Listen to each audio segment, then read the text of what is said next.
दोस्तों, एक बात तो आप सभी लोग जानते होंगे, कैसे अमीर अपने पैसे से अपना पाप धोने की कोशिश करते हैं। और ऐसा नहीं है कि ये आदत सिर्फ छोटे लेवल पर हो, इनफैक्ट मेगा लेवल पर यानी कि अंतरराष्ट्रीय स्तर पर तो ये बहुत ज्यादा तेजी से चलती है। अब अगर आपको यकीन नहीं आता तो चलिए मैं आपको दिखा देता हूँ। अभी हाल की ही बात है, हाल में ही COP29 नाम का एक समिट हुआ। COP29, अगर आपको नहीं पता कि ये क्या है तो मैं आपको बता दूं कि यह एक क्लाइमेट समिट होता है जिसमें कि पूरी दुनिया से लोग हिस्सा लेते हैं और इसमें डिस्कस होता है कि हम कैसे क्लाइमेट चेंज को रोक सकें, कैसे ये जो ग्लेशियर इस टाइम पर पिघल रही है उसे थामा जाए, प्रदूषण को कैसे कंट्रोल किया जाए। इन सभी चीजों पर बातचीत इस समिट में होती है। लेकिन इस बार जो समिट हुआ ना, उस समिट में एक रेजोल्यूशन पास हुआ जो कि करवाया गया पश्चिमी देशों के द्वारा। अब आप जरा यहाँ पर ध्यान से देखिए कि ये रेजोल्यूशन क्या है। यहाँ पर पश्चिमी देशों का कहना है कि हम करीबन $300 बिलियन का एक फंड तैयार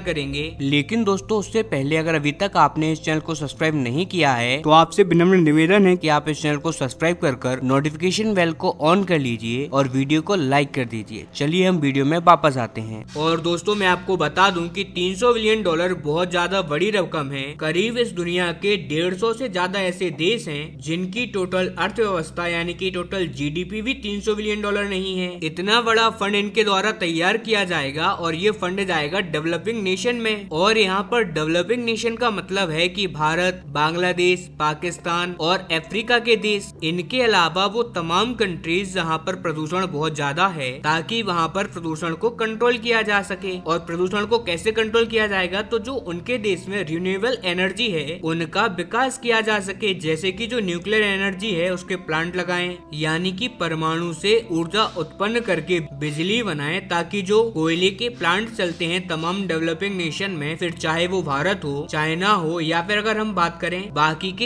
एशियाई या फिर अफ्रीका के देशों की, हर जगह पर लगभग हर जगह कोयले से ही बिजली बनाई जाती है। अब ये चाहते हैं कि ये कोयले से बिजली बनाने की चीजें खत्म हो और परमाणु से बिजली बनाई जाए या फिर सोलर ऊर्जा से बनाई जाए। इस टाइप के तरीकों का इस्तेमाल हो ताकि प्रदूषण कम हो और क्लाइमेट जो दर-ब-दर चेंज होता जा रहा है इसे रोका जा सके। और क्योंकि ये क्लाइमेट चेंज इस दुनिया के लिए बहुत बड़ा और एक असली खतरा है। अब नो डाउट आप भी यही सोच रहे होंगे कि यार ये तो बहुत अच्छी बात है, हमें भी यानी कि भारत को भी बैठे बिठाए कई बिलियन डॉलर मिल जाएंगे जिससे कि हम अपने देश में रिन्यूएबल एनर्जी बना पाएंगे। लेकिन अब यहाँ पर एक ट्विस्ट होता है। क्या हुआ कि भारत ने ये जो $300 बिलियन का ऑफर दिया जा रहा था यूरोपियन देशों के द्वारा, इसे रिजेक्ट कर दिया। उन्होंने कहा कि ये कोई हमारी मदद नहीं की जा रही है, ये की जा रही है हमारी इज्जत को खरीदने की कोशिश। और यहाँ पर पश्चिमी देश अपना पाप धोने के लिए अपने पैसे का, इस डॉलर का इस्तेमाल कर रहे हैं। अब आप लोग कहोगे कि यार इसमें क्या प्रॉब्लम है, बैठे बिठाए हमें पैसे मिल रहे हैं, अपने देश में काम करो और हमें इसका फायदा उठाना चाहिए। तो देखिए, यहाँ पर मुद्दा ये है, जो बात मैंने आपको स्टार्टिंग में कहा था ना कि अमीरों की जो आदत होती है पैसों से पाप धोने की, ठीक ऐसे ही यहाँ पर यूरोपियन देश अपने पैसों से अपने पाप धोने का ट्राई कर रहे हैं। अब वो कैसे, तो दरअसल पहले तो भारत का यहाँ पर ये कहना हुआ कि आपने ठीक ऐसा ही ऑफर अब से 3 साल पहले भी दिया था COP26 में। उस टाइम पर भी इन यूरोपियन देशों का कहना था कि हम $100 बिलियन का फंड बनाएंगे और इन सभी देशों को देंगे। लेकिन 3 साल हो चुके हैं और ना ही किसी देश को फंड मिला है और ना ही उन्होंने अभी तक ये फंड बनाया। जी हाँ दोस्तों, अभी तक किसी भी देश को एक अठन्नी भी नहीं मिली। $1 मिलियन तो बहुत दूर की बात है। लेकिन चलो हम यहाँ पर ये भी मान लेते हैं कि $300 बिलियन का फंड बन गया, लेकिन उसके बाद भी किसी भी देश के इससे ज्यादा कुछ पैसे नहीं आने वाले, क्योंकि रिन्यूएबल एनर्जी कह देना जितना इजी होता है ना, उसको करना इतना इजी नहीं होता। क्योंकि मैं आपको बता दूं, भारत जैसे देश में ही सिर्फ एक न्यूक्लियर पावर प्लांट से काम नहीं चलने वाला। यहाँ पर हमको न्यूक्लियर पावर प्लांट चाहिए दर्जनों की मात्रा में, और एक न्यूक्लियर पावर प्लांट बनाने में ही करीबन 3 से 4 अरब डॉलर लग जाते हैं। कुल मिलाकर भारत के पास ये अमाउंट ना के बराबर है, एक तरीके से ऊंट के मुंह में जीरे के बराबर। इनफैक्ट भारत जैसे ही तमाम देशों को इसमें हिस्सेदार माना गया है, जैसे कि चाइना हो गया। तो अब ऐसे में हमारा तो इससे कुछ भी फायदा नहीं होने वाला। और उसके बाद ये अमाउंट देने के बाद यूरोपियन देशों के पाप भी धुल जाएंगे, क्योंकि अभी तक हम सभी लोग यही कहते हैं, जो की बात सही भी है, कि दुनिया में जो क्लाइमेट चेंज हो रहा है ना, उसके 2 ही कारण है, अमेरिका और यूरोप। क्योंकि 19वीं और 20वीं सदी में यूरोपियन देशों में जो इंडस्ट्रियल रेवोल्यूशन हुआ,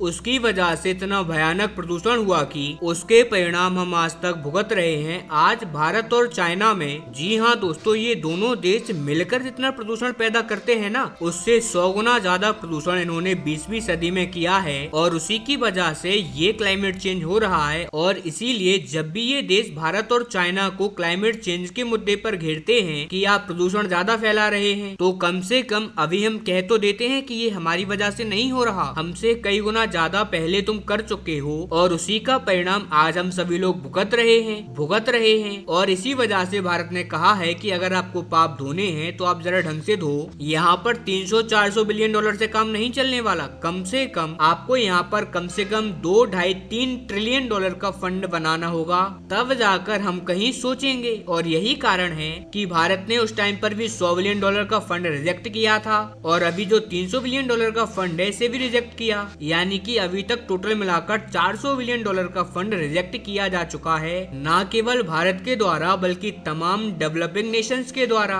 और यही कारण है कि यूरोपियन देशों की जो कोशिश थी पैसे से पाप को धोने की, वो एक बार फिर से नाकाम कर दी गई है। हालांकि आपके इस पर क्या ओपिनियंस है, आपके क्या व्यूज हैं? क्या भारत को ये ऑफर एक्सेप्ट करना चाहिए था या फिर रिजेक्ट कर भारत ने सही डिसीजन लिया? आपका इस पर क्या मानना है? नीचे कमेंट सेक्शन में जाकर अपनी राय देना ना भूलें। साथ ही इस चैनल को सब्सक्राइब भी कर लीजिए।